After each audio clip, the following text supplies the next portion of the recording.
There are plenty of antagonists within Naruto, but only a select few were truly evil people. The now classic, long-running manga and anime series Naruto is an international hit, to the point where every character in the show's enormous cast has their fans.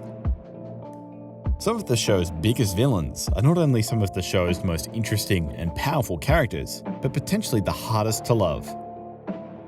While some former villains like Gaara and Itachi have become fully redeemed in the eyes of fans by a better understanding of their backstories, others remain more or less bad to the bone. The evilest villains that this series has to offer often have lofty ideals of what they wish to enact by any means necessary, whether they involve great violence or violation of the very laws of nature. Here are 10 most villains in Naruto. Before we dive in, make sure to leave a like, subscribe to the channel, and turn on notifications. This 1-second action will really help us for making more videos like that. Alright, let's get started. Now I can finally be alone. Farewell, my one and only friend!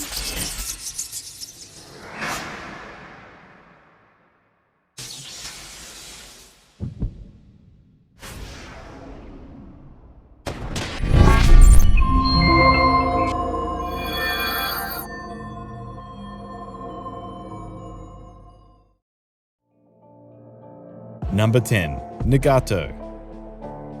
The story of Nagato, Yahiko, and Conan's friendship through the horrors of war is one of the most tragic in the series. Taking on the name Pain, Nagato formed the second Akatsuki with Conan after Yahiko's death, seeking to bring about world peace by wielding fear. Although Nagato was eventually reformed and convinced to return to his original pacifistic ideals, he is one of the most ruthless characters in the series. He attempted to kill Hinata, and did kill many, including Jiraiya and several innocents who are associated with Hanzo, a ninja responsible for Yahiko's death, as a part of his personal and ideological quests for peace. Number 9. Kakuzu. The hot-headed Akatsuki member who collects human hearts, Kakuzu is notable for his near immortality and his partnership with the also immortal Hidan. Notably, Kakuzu killed several of his partners before being paired with Hidan, mostly as a precaution to avoid more death. Although he was a big part of Akatsu's attempt to find more of the tailed beast, Kakuzu was often motivated by rage and money more than anything, collecting bounties on his missions with Hidan. Although he was eventually defeated by Naruto, Kakuzu's cockiness and anger to the bitter end leave him with no redemption, reversing a trope many other Naruto villains follow. Number 8. Hidan. A more recent addition to the Akatsuki's roster during Naruto's run, Hidan was an arrogant and obnoxious ninja who was immortal and able to battle his opponents by using himself as a human voodoo doll. His partnership with Kazuku is volatile, but they make good partners anyway due to their immortality. Hidan's signature jutsu allows him to sadistically inflict pain on his opponents, but he is also very cocky in battle, to the point where he makes rash decisions. He has been shown to love violence, killing Asuma with glee and delighting over the possibility of killing Shikamaru, who ultimately does Hidan in. Number 7. Danzo Shimura. After Pain attacked Konohagakure and left Tsunade in a coma, Danzo Shimura was named the temporary leader and candidate to be the 6th Hokage. Although this ostensibly places him on the hero's side, Danzo is more villain than hero. As evidenced by his selfishness and immortality, even before becoming a Hokage candidate, Danzo showed his true colors by sending Sai undercover to attempt to assassinate Sasuke. He preached loyalty to one's village over all else in order to enact his goal of world peace, but he himself was afraid to die, only finally facing death heroically against Sasuke and Obito at the 5 Kage Summit. Number 6. Kabuto Yakushi. Kabuto was a minor antagonist in Part 1, who became major in Part 2 before being redeemed, meaning that his impact on the series is far-reaching and constant.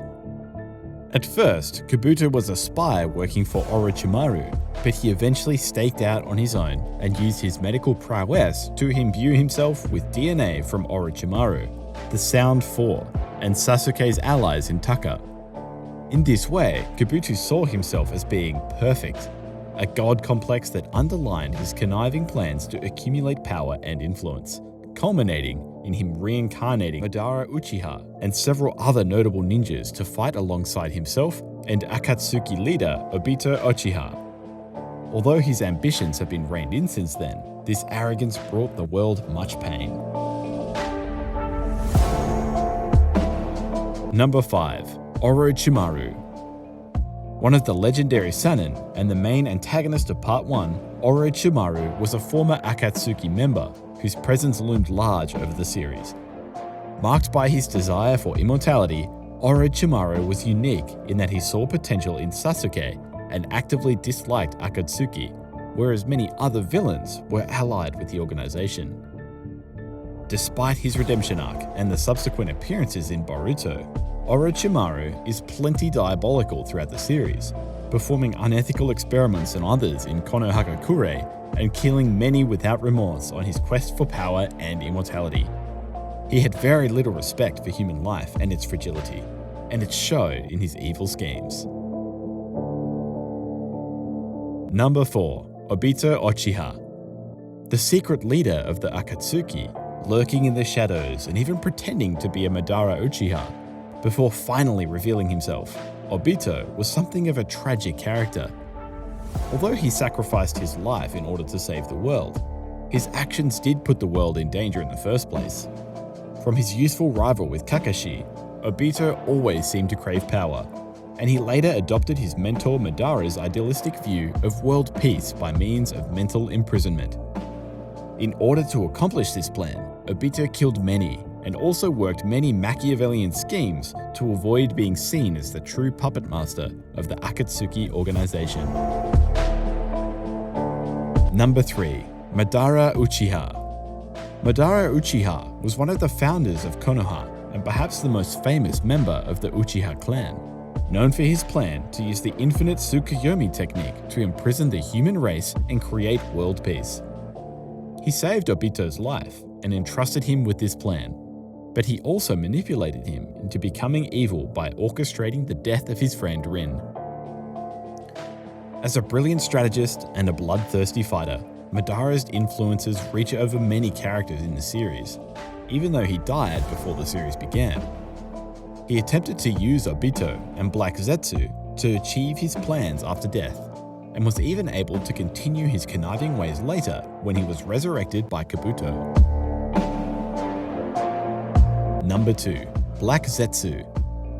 The Akatsuki member known as Zetsu was a mystery for much of Naruto's run before it was revealed that he was really made up of two beings, White Zetsu and Black Zetsu, the latter of which was an agent for Kaguya Otsutsuki. Black Zetsu's manipulation of Madara and many other characters led to Kaguya's resurrection and the near end of the world.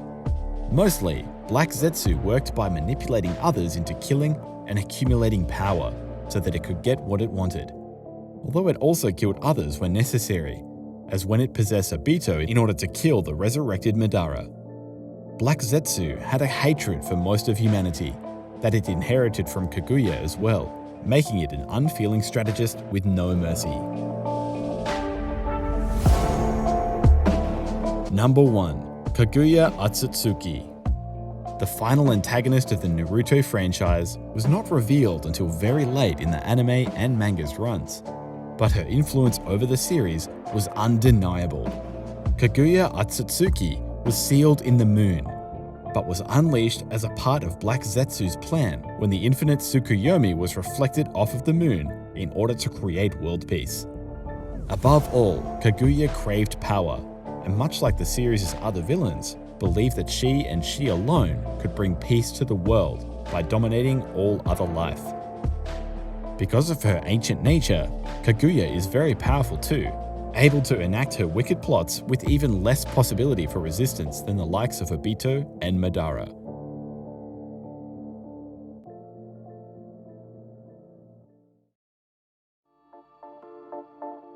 That's all in this video. Which one is your favourite? Or are they even on this list? Let me know that in the comments. Thanks for watching and see you in the next video.